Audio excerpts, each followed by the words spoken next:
ku tetap percaya, walau ku tak melihat jalan di depanmu.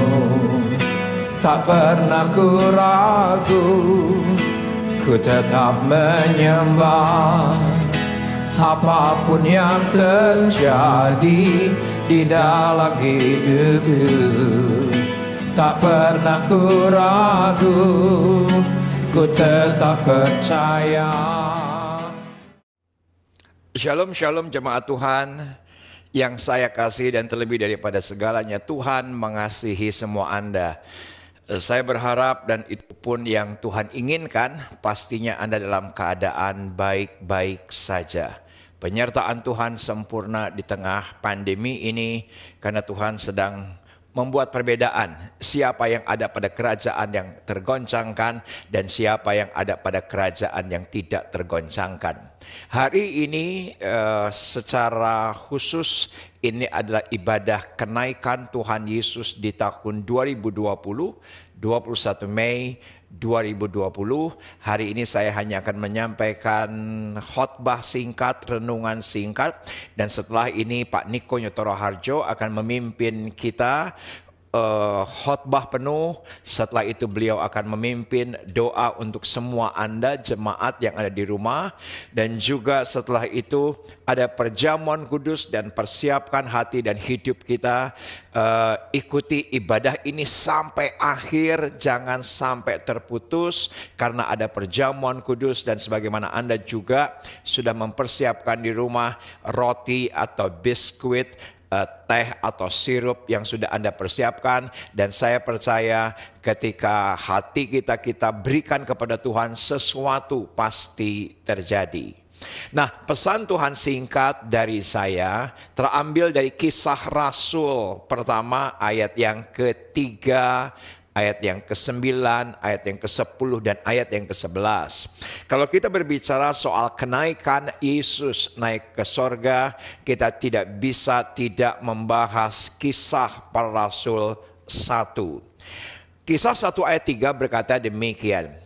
Kepada mereka yang menunjukkan dirinya setelah penderitaannya selesai. Anda harus highlight kata penderitaannya selesai, karena setiap penderitaan pasti selesai. Pandemi pasti selesai. COVID-19 pasti selesai. Karena ini janji Tuhan daripada Yesus sendiri ketika dia berkata setelah penderitaannya selesai. Yang namanya penderitaan itu bukan never ending, pasti selesai. Yang namanya pandemi itu bukan selama-lamanya, pasti selesai. Dan setelah penderitaan Yesus selesai, dan dengan banyak tanda ia membuktikan bahwa ia hidup 40 hari lamanya, dia menampakkan diri kepada sahabat-sahabatnya, dia menampakkan diri berulang kali kepada murid-muridnya, dan dia berbicara tentang kerajaan sorga, berbicara tentang kerajaan Allah. Dan Alkitab dengan jelas berkata dia menampakkan diri paling sedikit kepada 500 murid-muridnya. Nah, kita akan lihat sebentar, yaitu Kisah 1 ayat yang ke-9. Karena di situ ada pesan Tuhan yang kuat. Setelah dia berkata, Roh Kudus akan turun, kamu akan menjadi saksi di Yudea, di Yerusalem, di Yudea, di Samaria, sampai ke ujung bumi. Dan setelah itu Alkitab dengan jelas perhatikan ada satu proses yang saya ingin tekankan hari ini untuk Anda dan saya. Sesudah ia mengatakan demikian, terangkatlah ia disaksikan oleh mereka, dan awan menutupnya dari pandangan mereka. Perhatikan bagian ini, ayat yang ke-10. Ini salah satu ayat yang sangat saya hidupi dan begitu jadi rema, bukan sekedar logos. Seringkali ini saya alami ketika mereka sedang menatap ke langit waktu ia naik itu, tiba-tiba berdiri dua orang yang berpakaian putih dekat mereka. Ayat yang ke-11, dan kata kepada mereka, hai orang-orang Galilea, mengapakah kamu berdiri melihat ke langit? Yesus ini yang terangkat ke sorga meninggalkan kamu, akan datang kembali dengan cara yang sama seperti kamu ia naik ke sorga. Saudaraku, dengan cara yang sama. Yang saya highlight di sini adalah ayat yang ke-10 dari Alkitab berbahasa Inggris dari The Message. Alkitab berbahasa Inggris dari The Message berkata, "They stood there." Mereka berdiri di sana, staring into the empty sky. Dia melihat langit yang kosong. Tidak dilihatnya awan, tidak dilihatnya angin, tidak dilihatnya apapun, tetapi langit yang kosong. Saya percaya di tengah-tengah pandemi ini Tuhan sedang mempersiapkan muridnya, Tuhan sedang mempersiapkan anak-anaknya, yaitu untuk apa? Untuk kita menatap langit yang kosong. Yang kita lihat hanya Yesus, bukan apapun dan bukan siapapun.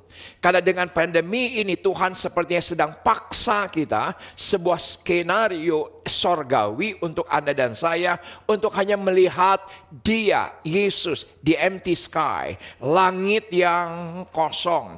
Ketika mungkin Anda sepertinya merasa saya kehilangan segalanya, kehilangan pekerjaan, kehilangan masa depan, kehilangan segala sesuatunya, yang Tuhan inginkan ada satu skenario, yaitu adalah menatap langit yang kosong. Yang dilihat bukan lagi bintang, yang dilihat bukan lagi pelangi, yang dilihat bukan lagi keindahan dunia ini, tapi di atas segalanya Ia ingin Anda dan saya melihat Dia saja, fokus hanya kepada Yesus. Beberapa hari yang lalu saya mendapatkan satu broadcast video singkat mengenai Bahtera Nuh. Menarik sekali, ternyata di Amerika, persisnya di Kentucky, saudaraku, di kota ini didirikan yang namanya Bahtera Nuh, persis replika apa yang ditulis oleh kitab Kejadian pasal yang ke-6. Dan semua kita mengerti dalam Kejadian pasal yang ke-6 terurai detail. Tingginya, lebarnya, lambungnya, semua detail. Dan akhirnya ada satu ministry di Amerika membuat Bahtera Nuh, dan ternyata dari tahun 2014 atau 2016 Bahtera Nuh ini diresmikan. Yang menarik perhatian saya yaitu adalah setiap lambung daripada kapal itu yang mana presisi seperti kitab Kejadian pasal yang ke-6. Yang menarik perhatian saya, tidak ada jendela. Tidak ditemukan sama sekali jendela. Tentunya seseorang akan normal kalau datang ke dalam sebuah kapal, baik kapal terbang maupun kapal laut, yang dilihat adalah jendela. Saudara, kenapa orang memperhatikan jendela? Karena dia ingin melihat pemandangan di luar, dia ingin melihat situasi di luar. Tapi ternyata seperti video yang Anda bisa lihat sekarang, ternyata lambung daripada kapal itu, badan daripada kapal itu tanpa jendela. Dan Anda tahu jendelanya ada di mana? Ternyata di jendelanya adalah di atap daripada bahtera itu. Jadi Tuhan ingin Nuh bersama dengan keluarganya tidak memandang ke kiri ke kanan, tidak memandang air bah itu, tidak memandang gelombang itu. Mungkin juga ketika tenang tidak memandang keindahan alam ketika itu. Tetapi yang Tuhan inginkan dari Bahtera Nuh dan keluarganya, yaitu adalah hanya melihat Yesus. Bukankah Perjanjian Baru berkata bahwa akhir zaman itu sama seperti zaman Nuh, di mana Tuhan menginginkan Anda dan saya hanya melihat ke atas. They stood there, staring into the empty sky. Biarlah apapun tidak membuat kita teralihkan, fokus kita hanya Yesus, dan Dia akan datang dengan cara yang sama. Dia akan datang dengan cara yang sama ketika Dia akan datang kali kedua kelak. Saya begitu yakin Anda dan saya yang fokus hanya kepada Yesus, bukan dari apapun dan siapapun, kita layak dan diperlayakan untuk menjemput Dia di awan-awan yang permai. Amin. Selamat ibadah kenaikan Tuhan Yesus. Selanjutnya Gembala Pembina kita akan melayani kita, pastinya luar biasa. Persiapkan diri kita, hidup kita, ikuti ibadah ini sampai akhir. Anda yang mengikuti ibadah ini dari minggu ke minggu, Anda bisa subscribe ibadah ERC Media, supaya apapun nanti yang di-upload, yang tayangkan, Anda mendapatkan notifikasinya, yang saya tahu sudah memberkati banyak orang. Tuhan Yesus memberkati.